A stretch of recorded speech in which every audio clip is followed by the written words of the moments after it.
What's going on, everyone? Jeremy here from the quartering, and E3 is upon us. And outside of, a few letdowns, I would say that it was relatively uneventful. I mean, the Nintendo event today was quite good, I think. But ultimately, there wasn't a lot to talk about. So what would the journalists complain about?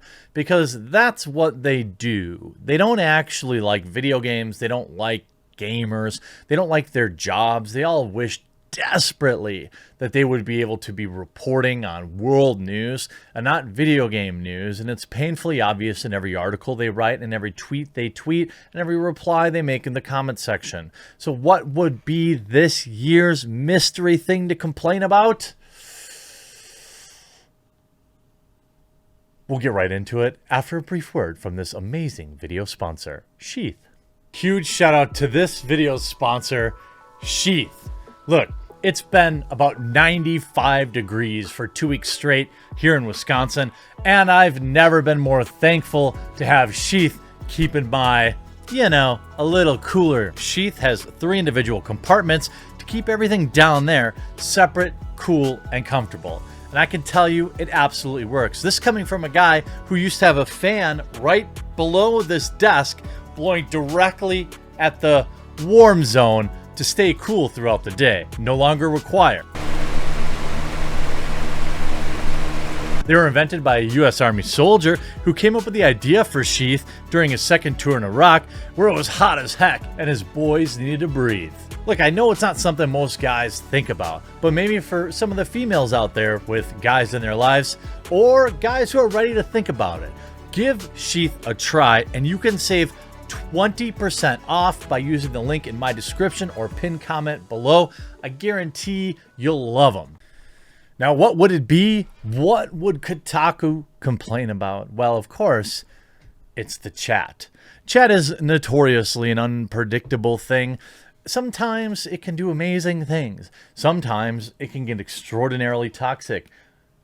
Most people, I know this is probably a radical idea, but let me propose my solution to the chat problem. This is probably radical. Okay, so prepare yourselves. I'm prepared to be canceled for this opinion. You could just leave it alone. You could ban spammers. You could turn on slow mode, and then you could just leave it alone. Let people have their fun. Let people be edgy. But no, that's not how this works. E3 chat has been miserable. Nearly every company involved has found a unique way to drop the ball. For what feels like eons now, E3 has threatened to break apart and scatter the gaming landscape to all corners of the earth. Now that's finally happening, with this year's E3 functioning as a loose umbrella for a plethora of publisher-specific shows. This has given companies a massive stage to which show the world that they have no idea what to do with Twitch chat.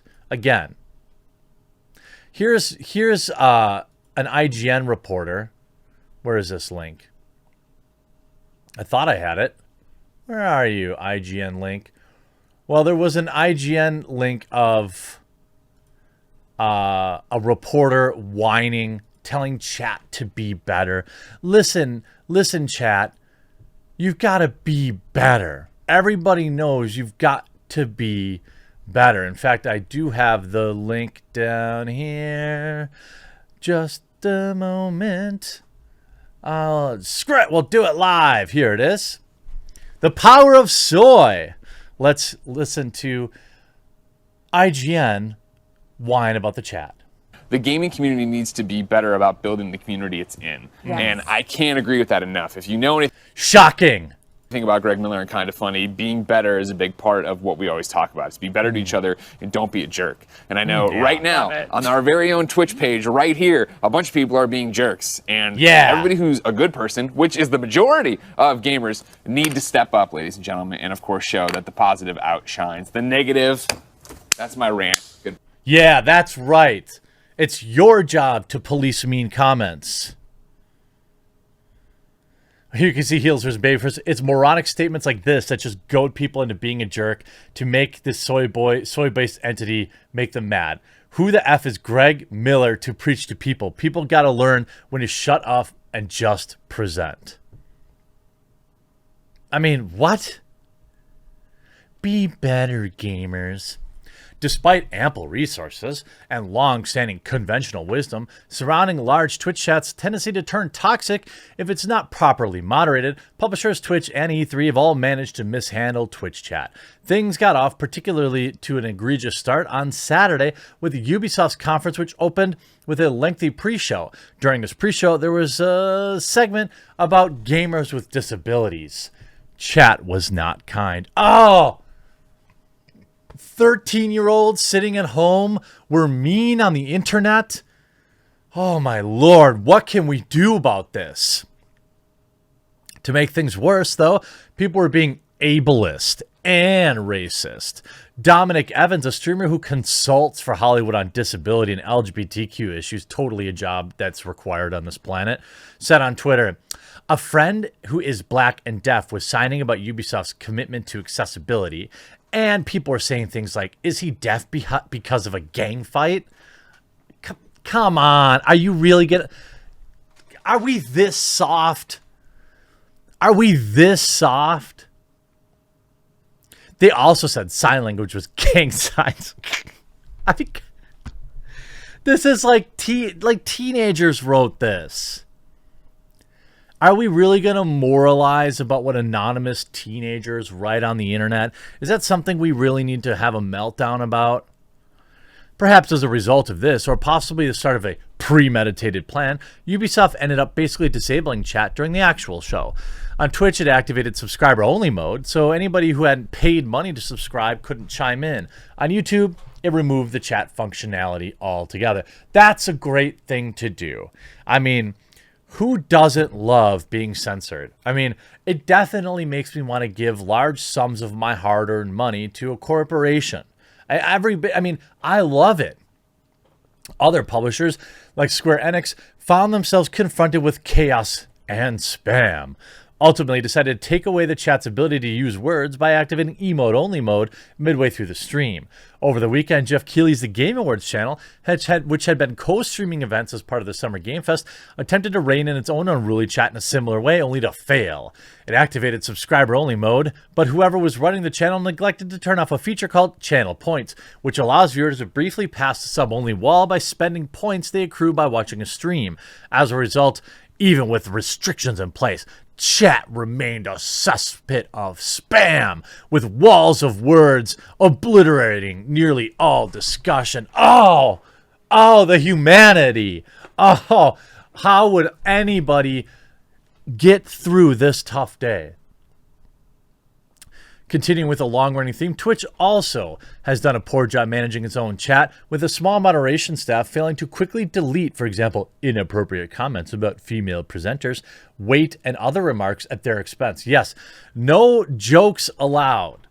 Look, I understand that sometimes people will say stuff like that's heinous. When I live stream, I read my chat, and there are people that say just like really mean stuff to me too, or about me because they don't think I'm reading the chat. But like ultimately, these are just anonymous people on the internet. They don't know me. They're not my family. They don't owe, I don't owe them any mind. I mean, I'm here to entertain them. If their form of entertainment is memeing on me, that's fine. Like their view is still a view. I don't understand this. So the PC Gaming Show, meanwhile, theoretically had moderators, but only applied an exceedingly light touch, allowing racist emote spams and comments like blacks to slip through when presenter Mika Burton was on screen.